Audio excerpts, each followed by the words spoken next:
I'm sorry, sir, but due to an equipment change, we've had to reassign some seats. Your new boarding pass is 432B, middle seat, economy, the gate agent said. Her voice a practiced blend of feigned apology and unyielding corporate script. Colonel Tom Callahan, 85, a Medal of Honor recipient, looked down at the flimsy new pass, then back at his original first-class ticket. There must be a mistake, he said quietly. This ticket was confirmed months ago. The agent just shrugged. Aircraft changes.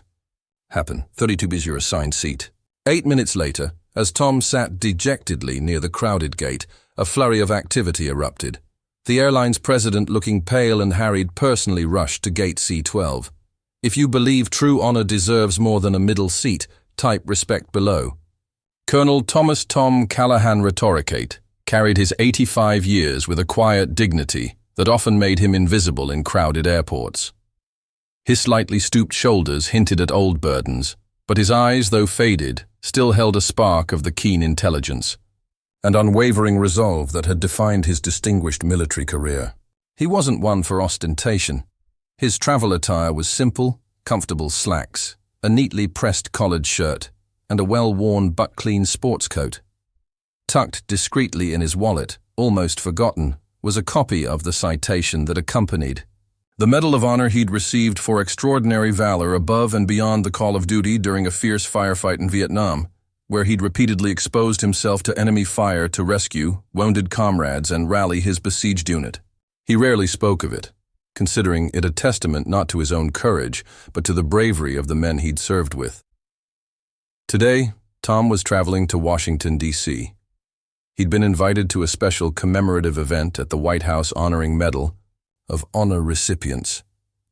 His granddaughter Sarah, a young Army captain herself, had used her saved-up frequent flyer miles and a significant portion of her own savings to book him a first-class ticket on Trans-Global Airlines. She wanted her grandfather, who rarely indulged himself and suffered from chronic back pain from old injuries, to travel in comfort and arrive rested for the prestigious event. The ticket had been confirmed months in advance, Seat 2A, a spacious window seat. He'd been looking forward to the quiet journey, a rare chance torlax. He arrived at the bustling airport with ample time, navigated security smoothly, and made his way to gate C12. The gate area was already crowded, the usual organized chaos of modern air travel. He approached the podium where two gate agents, Brenda and Mark, were managing the boarding process for Flight 714 to Dallas. Brenda, the senior agent, looked stressed, her smile tight as she dealt with a passenger arguing about carry-on luggage. Mark, younger and seemingly less flustered, was scanning boarding passes. Tom waited patiently in the priority boarding line, his original first-class ticket and boarding pass in hand. When his turn came, he presented them to Brenda. She scanned his boarding pass, frowned at her screen, then typed furiously. Just a moment, Colonel Callahan, she said, her professional smile wavering. She conferred quietly with Mark, who also looked at the screen with a puzzled expression. After a few more taps, Brenda printed out a new flimsy boarding pass. Colonel Callahan, she began, her voice taking on that carefully neutral tone that usually preceded bad news. I'm sorry, but there's been an aircraft change for this flight. The original aircraft had a mechanical issue, and the replacement plane has a different seating configuration with fewer first-class seats. Tom felt a familiar sinking feeling. So, what does that mean for my confirmed first-class seat 2A? Brenda avoided his gaze, focusing on the new pass. Unfortunately, sir, due to the reduced first-class cabin and the need to accommodate our Diamond Elite status passengers who were also affected, we've had to reassign your seat. Your new assignment is 32B. She handed him the new pass. Tom looked at it. 32B, a middle seat in the very back of economy, from a spacious first-class window to a cramped economy middle. A middle seat in economy? He asked, his voice quiet but laced with disbelief. After I had a confirmed first-class ticket for months. I'm traveling to a White House event for Medal of Honor recipients. My granddaughter used considerable resources to ensure I could travel comfortably due to my age and service-related back issues. Brenda's expression hardened slightly, shifting from feigned sympathy to defensive recitation of policy. Sir, I understand your frustration, but aircraft changes are sometimes unavoidable for operational reasons. Our contract of carriage states that seat assignments are not guaranteed. We prioritize racing-based and fare class paid and frequent flyer status. While your original ticket was first class, it appears to have been booked using partner miles, which places sit lower in the priority queue than our revenue-paying Diamond Elite members during involuntary reseating. Mark, the other agent, looked uncomfortable, shifting his weight. He opened his mouth as if to say something, then seemed to think better of it under Brenda's stern glance. So, my confirmed ticket, my reason for travel, my age, my service. Tom paused, then added very quietly, my Medal of Honor status, which is noted in my booking as per TSA pre-check protocols. None of that matters. Brenda blinked, a flicker of something. Surprise, disdain, crossing her face. Medal of Honor. She glanced. The screen again, then back at him, her tone now slightly condescending. Sir, many people have commendable service records. Our system prioritizes based on paid fare and loyalty status. 32B is the best available seat we can offer you under the circumstances. You can request a partial refund for the fare difference after your flight, of course, by contacting customer service. There was no apology in her voice, no attempt to find a better solution, just a flat bureaucratic dismissal. Tom knew arguing would be pointless. He'd seen this kind of unyielding adherence to flawed policy before in far more critical situations. The casual disregard for his circumstances, for the honor here presented, stung more than the prospect of an uncomfortable flight. "EC," he said, his voice barely a whisper. He took the flimsy economy boarding pass, the symbol of his downgrade, and stepped away from the podium, finding an empty seat in the crowded gate area. He felt a profound weariness. It wasn't about the luxury or first class.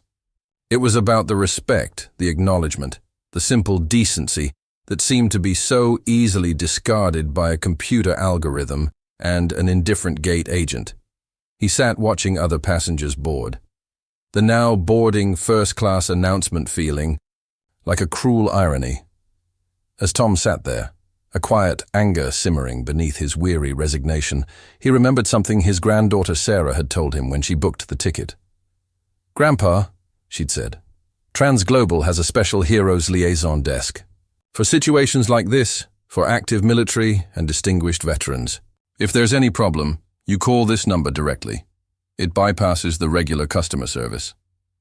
She'd written the number on Asmol card and tucked it into his travel wallet. He dismissed it at the time, not expecting to need it. Now, with a sigh, he pulled out his wallet and found the card. It was a long shot. These special numbers were often just another layer of bureaucracy, but he had nothing to lose. He dialed. The phone was answered on the second ring, not by an automated system, but by a calm, professional human voice. "Transglobal Airlines Heroes Liaison. This is David. How may I assist you?" Tom briefly explained his situation. Colonel Thomas Callahan, Medal of Honor recipient, confirmed first-class seat 2A on Flight 712 to Dulles for a White House event.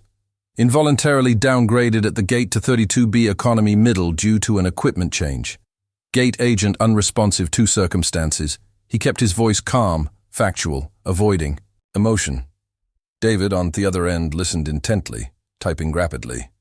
"Colonel Callahan, please confirm your booking reference and current gate number." Tom provided the information. "One moment, Colonel." The line was quiet for perhaps 30 seconds filled, only with the distant sound of keyboard clicks. Then David returned. "Colonel, I see the situation. Please accept my sincerest apologies on behalf of Transglobal Airlines. This is unacceptable.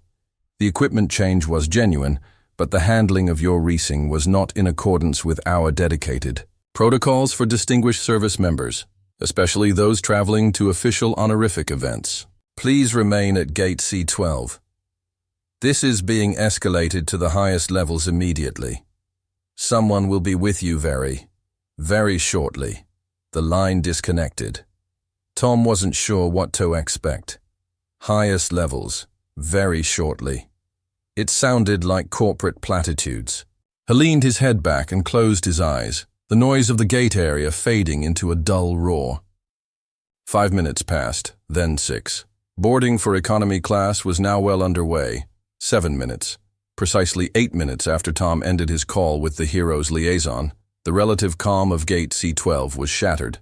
Not by an announcement, but by the sudden urgent arrival of a small entourage moving at near sprint speed through the crowded terminal. Leading the group, his face pale and beaded with sweat despite the air conditioning, was Mr. Edward Sterling, the president and CEO of Transglobal Airlines Flanking himself. him were 2 senior vice presidents, one for operations, the other for customer experience, and High's executive assistant, who was frantically speaking into a headset. They bypassed the boarding line, making a beeline directly for the gate podium. Their expressions a mixture of panic and extreme urgency. Gate agents. Brenda and Mark stared dumbfounded as the highest echelons of their company descended upon them, unannounced. Passengers in line paused, sensing drama.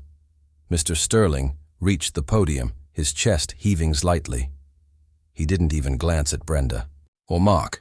His eyes scanned the gate area with frantic intensity. "Where is he?" Sterling demanded, his voice tight with anxiety. "Where is Colonel Thomas Callahan?" Brenda, completely flustered, pointed a trembling finger towards where Tom was still sitting, eyes closed. "That there, sir, by the window." Sterling, followed by his retinue, practically ran over to Tom. He stopped, composing himself with visible effort, then leaned down slightly. "Colonel Callahan, sir, my name is Edward Sterling. I am the president of Transglobal Airlines." Tom opened his eyes, looking up at the flustered, important-looking man before him. "Mr. Sterling," he acknowledged quietly. "Sir, on behalf of the entire Transglobal family," Sterling began, his voice earnest, almost pleading, "please accept my most profound and humble apologies for the utterly inexcusable treatment you have received today. There are no words to adequately express our regret for this failure." He gestured vaguely back towards the podium. "The themless handling of your seating due to the aircraft change was a catastrophic breakdown of our protocols, our values, and frankly, common decency. It should never have happened." Brenda and Mark, the gate agents, watched from the podium, their faces ashen. They had never seen Mr. Sterling at a gate, let alone looking so agitated. The VPs of operations and customer experience were already in deep, hushed and clearly furious conversation with the station manager who had just rushed up. "Colonel Callahan," Mr. Sterling continued, his voice regaining some composure, but still thick with urgency. "We became aware of this situation only moments ago. The agent at our hero's liaison desk immediately escalated it. Please understand, this is not how Transglobal honors its veterans, especially not a recipient of the Medal of Honor." He paused, then made a decisive gesture. "Flight 7 will be held at the gate. We are currently arranging for you to be reaccommodated in the first-class cabin. If that means bumping one of our own executives or myself, so be it. You'll travel to Washington in the comfort and with the respect you are due," Hethan added. "And of course, your entire trip and any future travel you or your granddaughter undertake with Transglobal will be complimentary at the highest service level for life. It's the absolute least we can do." Tom listened patiently, then gave a small, weary nod. "Mr. Sterling, I appreciate your personal attention. It wasn't about the seat. Not really. It was about the principal colonel, the respect." Sterling finished for him, nodding vigorously. "I understand completely, and that is where we failed you catastrophically today." He turned to his VPs. "Ensure the first-class cabin is reconfigured immediately. Find Colonel Callahan the best possible seat. Personally escort him aboard." He then looked back at Gate Agent Brenda, his eyes like chips of ice. "Ms. Agent," he said, his voice dropping to a dangerously low level. "You and I will be having a discussion about policy interpretation customer service, and the meaning of hero's liaison in my office as soon as this aircraft is airborne, as will your direct supervisor." Brenda looked as if she might faint. Mark, beside her, looked utterly miserable. The airline president then turned back to Tom, his expression softening again. "Connell, is there anything at all I can do for you right now? Coffee? Anything?" Tom managed a faint smile. "Just getting to Washington in time for the ceremony would be appreciated, Mr. Sterling." "You will better, sir," Sterling vowed. "With honors." And so, Colonel Thomas Callahan, Medal of Honor recipient, was personally escorted onto Flight 714 by the president of the airline, placed in seat 1A. Another passenger willingly and perhaps wisely volunteered their seat and treated with the utmost deference for the remainder of his journey. The incident at Gate C12 became the stuff of legend within Transa. Global Airlines. The Callahan Protocol was swiftly implemented, mandating immediate, highest-level escalation for any service issue involving Medal of Honor recipients or similarly distinguished veterans. Gate agents Brenda and her supervisor underwent intensive retraining, focused on customer empathy and special assistance protocols. Brenda was later moved to a non-C customer-facing role. Mark, the younger agent who had looked uncomfortable, was commended for later reporting his concerns about Brenda's handling of the situation. Word of the airline president personally intervening at a gate after a Medal of Honor recipient was mistreated rippled through veterans networks and social media, paradoxically earning Trans Global some grudging respect for the speed and totality of its corrective action, even as it was criticized for the initial failure. Tom Callahan attended the White House ceremony, arriving rested and with his dignity intact. He never mentioned the airport incident to his granddaughter, not wanting to mar the spirit of her generous gift. But Sarah heard whispers through her own military channels and called him concerned. "Grandpa, are you okay?" "I heard there was some trouble with your flight." Tom chuckled softly. "Just a little turbulence at the gate, sweetheart. Nothing a few good people couldn't smooth out." He knew that sometimes, even in systems designed to be impersonal, individual honor and swift intervention could still make a world of difference. And that even the highest flying corporations could be brought swiftly down to earth by the quiet dignity of a hero and a single well-placed phone call. Because true respect isn't about loyalty points or fair class. It's about recognizing the immeasurable value of those who have given more than most could ever comprehend. Subscribe to my channel if you believe heroes deserve to fly first class always, and that accountability should land swiftly.